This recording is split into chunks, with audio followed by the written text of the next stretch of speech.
بسم اللہ الرحمن الرحیم۔ السلام علیکم ورحمۃ اللہ وبرکاتہ۔ رسول اللہ صلی اللہ علیہ وسلم نے فرمایا، جنت کا ایک دروازہ ہے جسے ریان کہتے ہیں، قیامت کے دن اس دروازے سے صرف روزہ دار ہی جنت میں داخل ہوں گے۔ ماشاءاللہ ویورز، اس حدیث میں رسول اللہ صلی اللہ علیہ وسلم نے فرمایا کہ جنت کا ایک دروازہ ہے جسے ریان کہتے ہیں، قیامت کے دن اس دروازے سے صرف روزہ دار ہی جنت میں داخل ہوں گے۔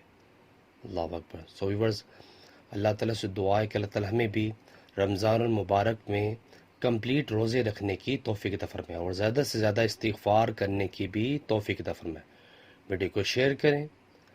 جزاک اللہ۔ السلام علیکم ورحمۃ اللہ وبرکاتہ۔